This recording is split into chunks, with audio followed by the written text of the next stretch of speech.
Wow, now wow. This world is full of wickedness. Wickedness of the highest order. Now, I know that it is easy for women to get sympathy, empathy whenever issues come up between a man and a woman. It is easy for people to demonize that man, demonize the man. Some might say we live in men's world or in a man's world, but it is not always like that. Most of the times, men work, struggle, and do a lot of things to impress women. And it could also be vice versa. But the thing is this, whilst you think that you are strong, you're a man, and you can do all things, you might end up like Samson. You might end up like Samson that got, all of his strength taken off him on the laps of a woman. Now, we have people who are supporters of you, Edochie. These people have supported the actions of you, Edochie, which I believe such a person should have his or her mind tested, because it will take a wicked person to celebrate the demise of his son, saying 2023 is the best year of his life, as if he won a jackpot. So there is this guy, you're about to hear and see some deep things. This guy is one of Yul Edochie's supporter. If you see what this guy did, let us jump right into it. Before please like and share, tap on the subscribe button, turn on the notification bell, returning subscribers, and those that have been here, I say a very big thank you to you. And to those that have tapped on the thanks button, the one with the love icon, the last sign in the middle of it, may God bless you, may God replenish your pockets, may your pockets never run dry. Let's get right into it. We are going to see firsthand Yul and Judy Austin's supporter. Please help me. I can't live without my children. Please help me. I've gone to the police. I've gone everywhere. There's nobody. They're not going to do anything.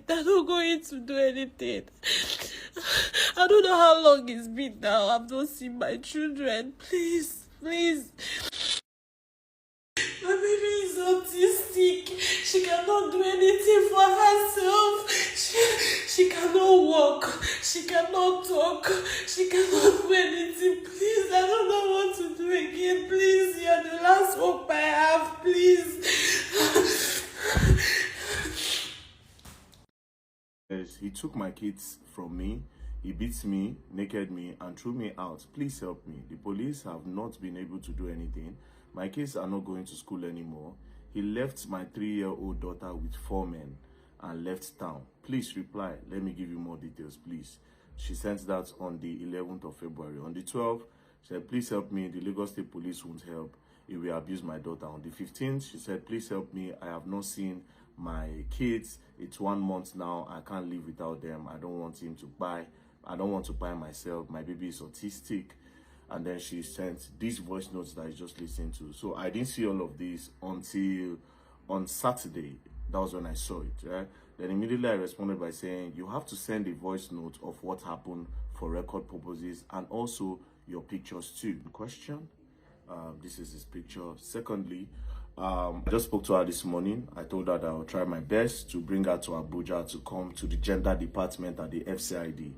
The person in charge of that department, I know her, Madam Rita. She is very particular about cases like this. So I told her I'll fly her in and then she can come and file the complaint here in Abuja.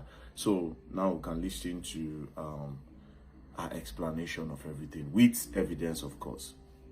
My name is Olivia. I'm from Enugu State, but I reside in Lagos. So the last incident that happened that made him to take the keys forcefully from me. I was shooting my clothes downstairs. I was trying to market my clothing. When he came and he sent my younger brother to come and call me. I was downstairs. I now went upstairs to meet him. He said I should pack my clothes and my bags and leave his house. Usually he would throw me out. Everybody in the streets, everybody in our streets knows I usually sleep on that street at night when he takes the kids from me and beats me and throw me out. But I usually come back because of my kids. He would threaten to take them away from me and I'll have to come back into the house and beg him. So that day, he told me, he said I should pack my bags and leave the house. I said I was not going anywhere. I want to take my children. I I want to take my kids with me and that I'm not going anywhere. That it's been so long that every time he throws me out and I leave the kids for him, that I am not going anywhere. I wasn't going to go anywhere that day. So he said that, okay, no problem. Since I don't want to leave, that he's going to show me what he's capable of. He started dragging me and he wanted to throw me off the staircase. He usually throws me off that staircase. Like, I'm used to being thrown off that staircase. So he wanted to throw me off the staircase as usual. And unfortunately for him, I bent the other side and I had to fall through the step and I hit my head on the floor. I wasn't even paying attention to know if anything happened to my head. And I was running towards my kids. I just want to go and get my baby girl. And I was thinking that if I carried the baby, that he wasn't going to do anything to me. But immediately I carried the baby, he started dragging me and my baby upstairs. My baby is 3 years old. He started dragging both me and the baby upstairs. He dragged us upstairs, and all the locks in our house are broken. All of them are broken because of the beating. Whenever he's beating me like that, all his friends, they will rush in because he keeps boys in the house. So his friends will rush inside and break the door to rescue me. So that's why all the locks are broken. So a few days before then, he changed all the locks, and I was wondering why. The room where I sleep, he changed it to fingerprints. That was the most unnecessary thing to do, but I didn't see any reason why he had to do that. So when he dragged me upstairs with my baby, he said that I was wondering why he changed the lock to fingerprint. That this is when I will see why he changed it to lock fingerprints. He then jumped the door. He locked it behind me. And he said I should drop the baby. I refused to drop my baby because I was thinking that if I'm carrying the baby, he wasn't going to do anything much to me. I'm used to the beating. I have scars all over my body. There is a stab wound. He stabs me at every opportunity he gets. So I was already used to the beating. But I refused to let my girl go. So he started hitting me. He brought out a pressing iron, the iron they used to press clothes. So I was looking for either iron for a long time, for like 3 days before. I wanted to use it to iron my boys' clothes. So he brought it out and started hitting me with it. He was hitting me. He was hitting my girl. He was hitting me. He was hitting my girl. And anyway, I tried to cover myself with the baby, he will hit me, and he still hit the baby. So he managed to take the baby from me and flinged her. I wouldn't even get the chance to check if the baby landed on the floor. She was just screaming and screaming, and the baby landed. I didn't get the chance to check where the baby landed at. So he started pushing me. He bites me on my back. I have evidence. I have videos of all these things from beatings from previous years and many months ago. So he started beating me out of the room, biting me and everything. So he dragged me out to the passage and he naked me. His friends were there. His cousins were there. They were even the ones that brought blanket to cover me, wrapper to cover me up, and they were begging me that I should at least leave, because it's every time he was doing that to me, that I should at least leave. It's only when I survive that I can be able to be there for my kids and everything, that I have to survive at least to be able to see my kids. So he dragged me outside and I went outside. When I went outside, he locked everything. He seized my phone. He said that the only thing I would ever take out of the house was only the clothes I was putting on. He took my ATM card. He took my business. He took everything from me. He took my phones. So I had to start running to the police station. When I came to the police station that night, they said that it was already late and that was not the right police station to make the report. So they said that I should sleep there at the police station, because usually I was already used to sleeping outside. I said I wasn't going to sleep at the police station, that let me just go back to the house. I came back to the house and he instructed everybody to lock me out and everything inside the house. I should just stay outside. So I slept outside that day. The next day, I went to the police station, Elason police station, the one closer to my house.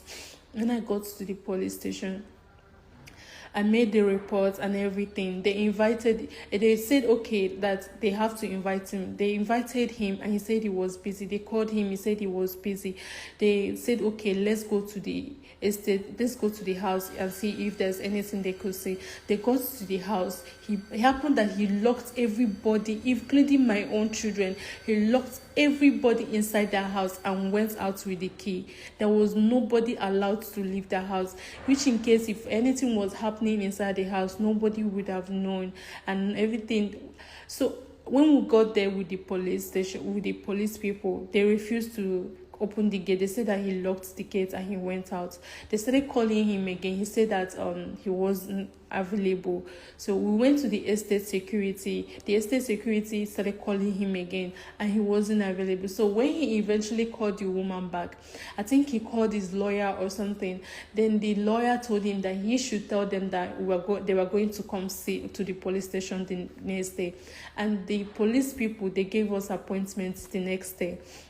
The next day we came. The next day I left where I was sleeping because I didn't have anywhere to sleep. I slept outside. So the next day I got up from there and started going to the police station. When I got to the police station, he was there already before I came because I was citing them from afar. He came with 2 lawyers, but I came the first time, he wasn't there yet. So I went back. The second time I came, I saw them from afar with the lawyers and 2 security personnel that he came with. So when I came inside, they called him to come inside and he was just too proud to come inside. He was with lawyers and everything. So when the police people started questioning him about what he did to me, they did do all these things to me and they did take my children from me. He said that he's going to handle it as a family case. But the police people refused. They said that it's wrong, that they should transfer it to the DPO. So they transferred it to the DPO office. When we got to the DPO office, the DPO instructed him to give me back everything, that he should give me back my phone and give me my children. He agreed to that. He agreed to give me back my children. Then they said that I should follow him home and get my things and my kids.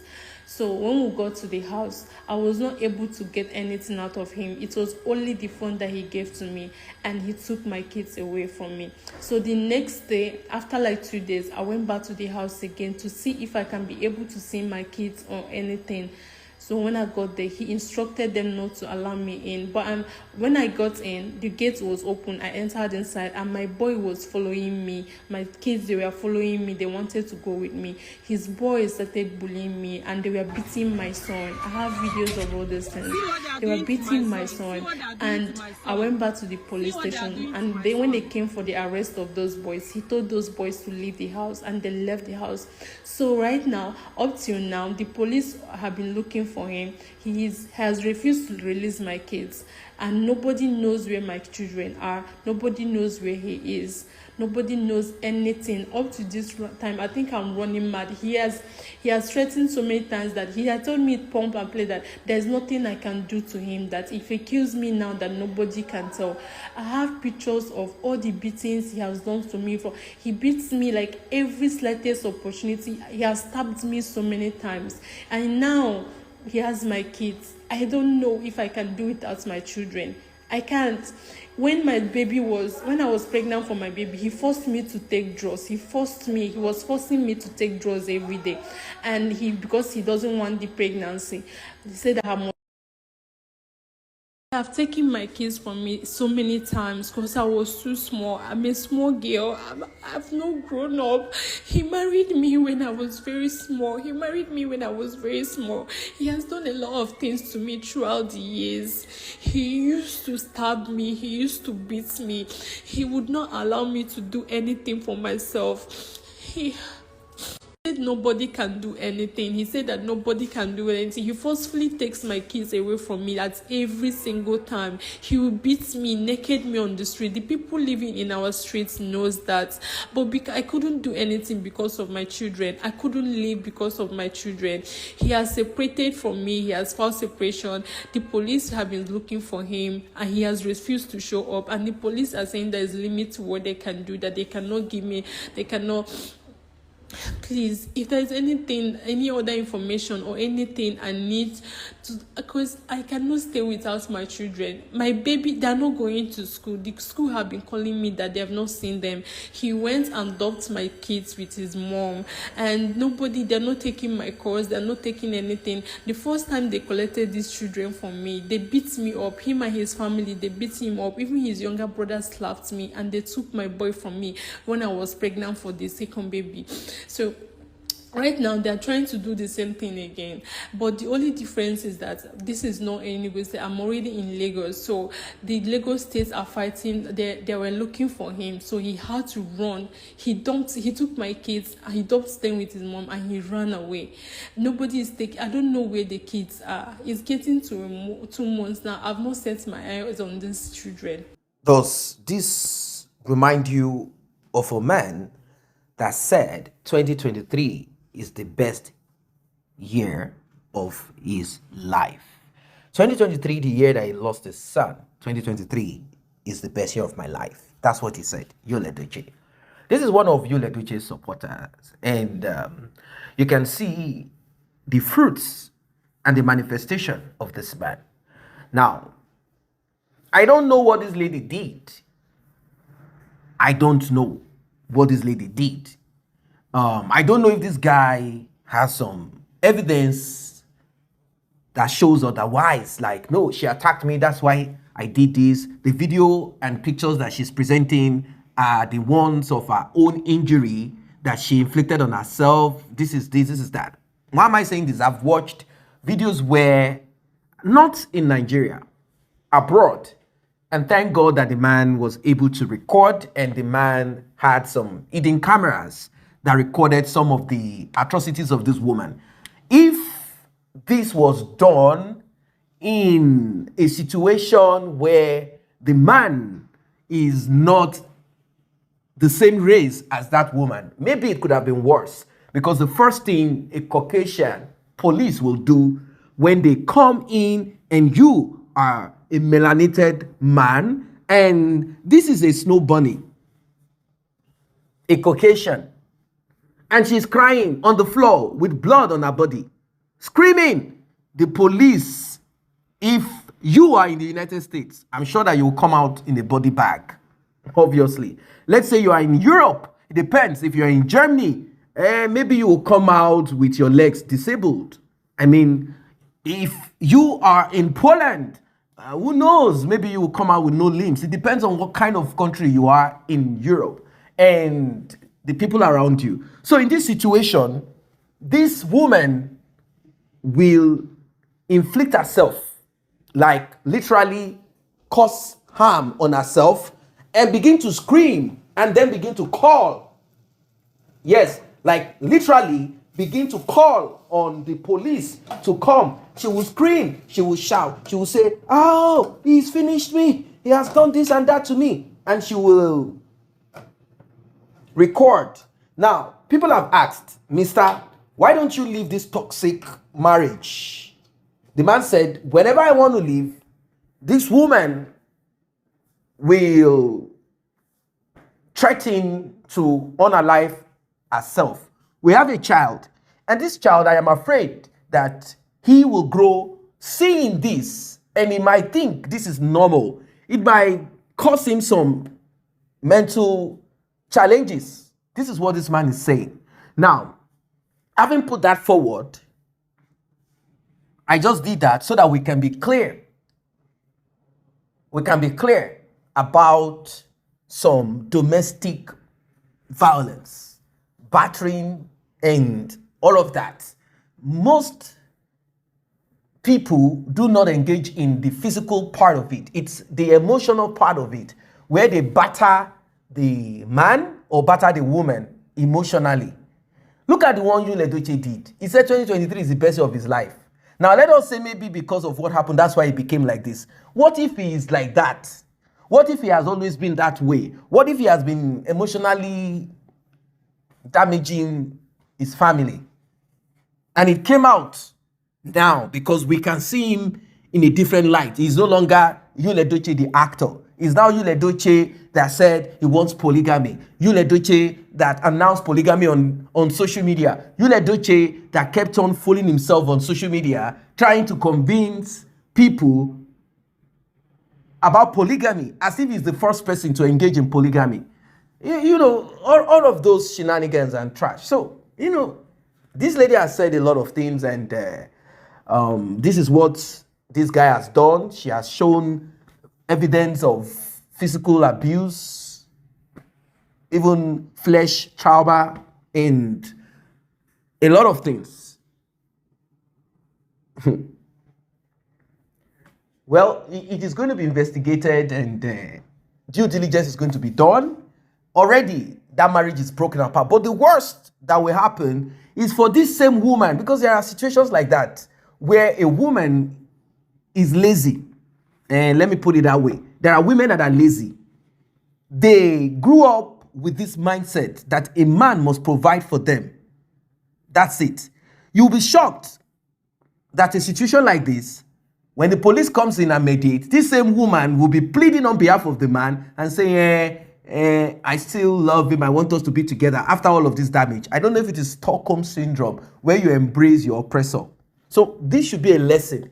There are certain relationships that should not be. I know that due to certain circumstances, certain people get involved in certain relationship in the hope that they are going to escape their present circumstances, and they end up being bullied, they end up being, despised. It happens. It happens.